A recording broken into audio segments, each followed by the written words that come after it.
Hi, Mavericks. I'm Catherine Schrum. I'm the DLC here at Emerson, and I want to walk you guys through some of the uh, things that we're doing with Canvas this year. So,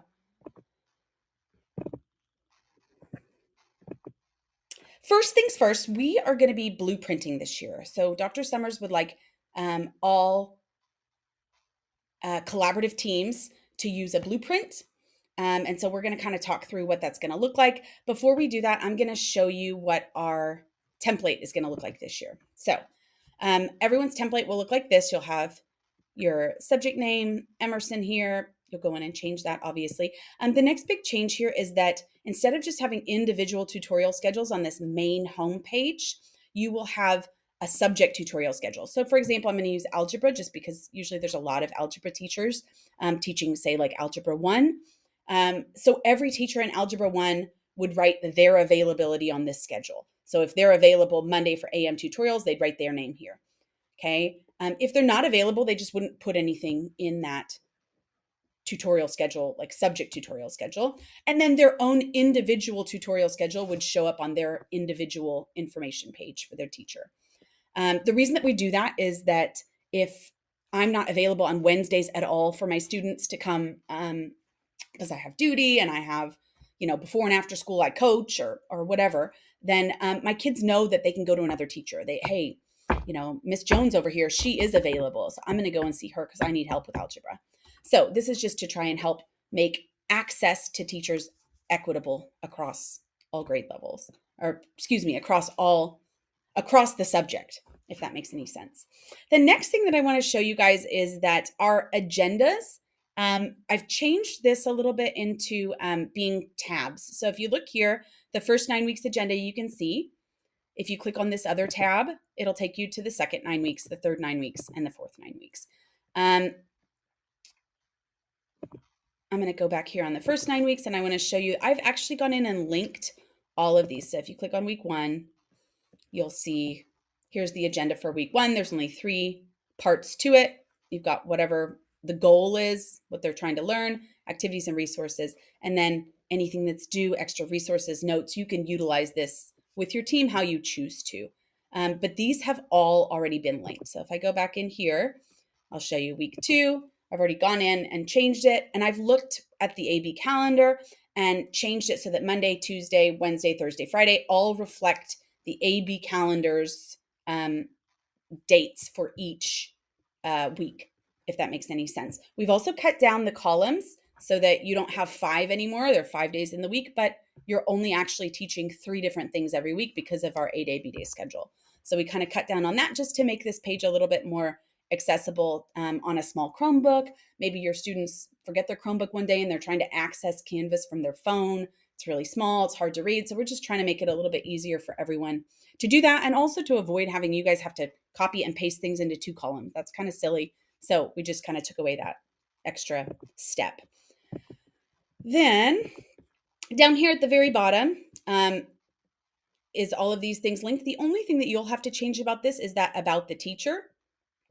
And that will link to that teacher information page. So if I click here on teacher information page, this is going to house all teachers for your content, all of their pages, excuse me, not for your content, for your course. So if you teach Algebra 1, students would be able to find all Algebra 1 teachers' information pages here.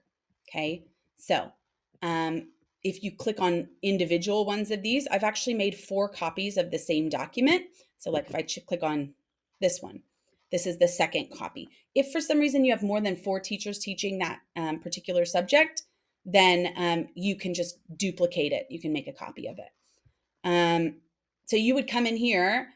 If I'm an algebra teacher, I'm going to come in here and I'm going to change this to reflect me.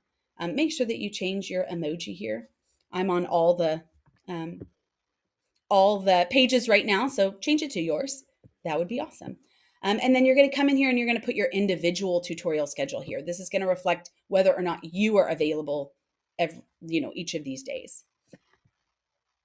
All right, so that's kind of what the home page, like the landing page for Canvas, looks like now. And everybody will have the same one. I've already made these blueprint pages for everybody. So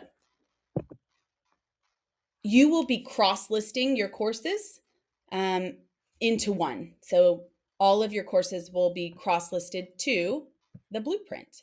So let's talk about what a blueprint is. So a blueprint is a place where you and your planning team are going to create all of your content.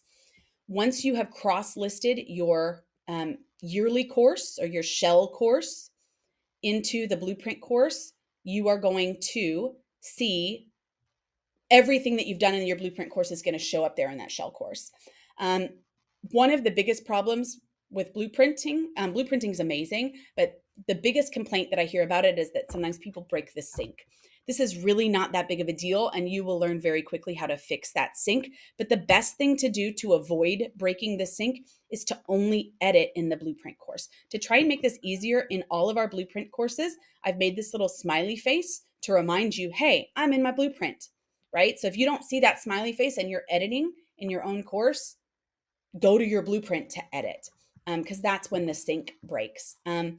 Anytime you do that, I can help you fix it. I'm going to put, there's a video in this presentation about how to fix that, but that is kind of my warning about blueprinting. Dr. Summers does expect that everybody does blueprint this year, because this is going to help to make it more equitable for all of our students, that all of our students are receiving the same resources, the same information.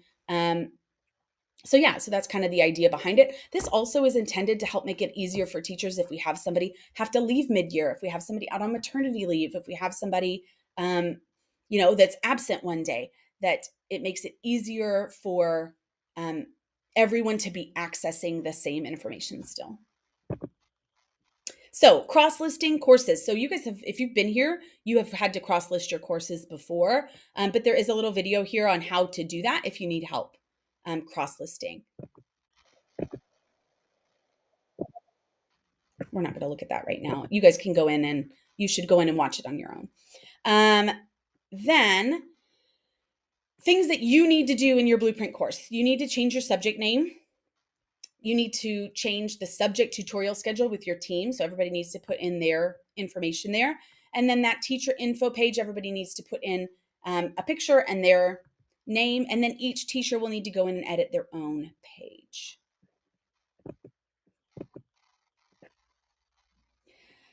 I do want to give a little disclaimer about our landing page. So this agenda part here, these tabs in Canvas are done through HTML, which means that you write in the code for how to do those. When you look at it in Canvas, and I'm just going to show you this, I'm going to go in here and push edit. It looks a little bit funny. So this all shows up like this, and it shows up here. Please don't write anything in, basically from here down, don't make any edits, because it will break the HTML coding and it will make your Canvas landing page look funny. So try as hard as you can not to change anything there. And if you need to change something there, please let me know and I will help you so that we don't break that coding.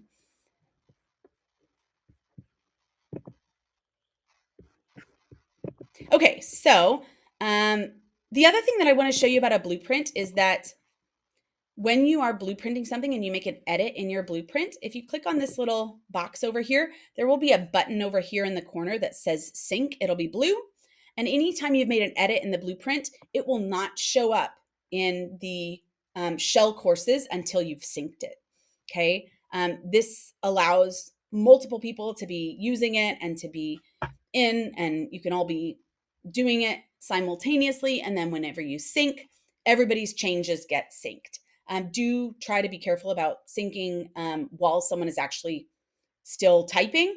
Most of the time it doesn't cause any issues, but it can occasionally. All right, and then when you're editing in your course, you should be editing things in the blueprint, not in your yearly, okay? Do not edit in your yearly course. That will break the link or the sync, and then you'll have to go back in and lock your blueprint course and then resync it. I'm not sure why the video is not showing up right now, but there is a video here on this page about how to work in blueprints that shows you how to relink that sync. And that's it. I hope that this has been helpful to you. If you have any issues with this, if you need anything, please, please, please come and see me. I'm happy to help you with this. Like I said, if you're not happy with the landing page and how it looks, Dr. Summers really does want everybody's to look similar, which is kind of why we have this landing page. But if there's some small changes that you want to make, come and see me. I'm happy to help you do that. I've linked all the weeks for the entire school year agendas for you to try and help make this process a little bit easier. So hopefully that is helpful. I hope everybody has had a wonderful summer, and we're going to have a great start to the year. Thanks.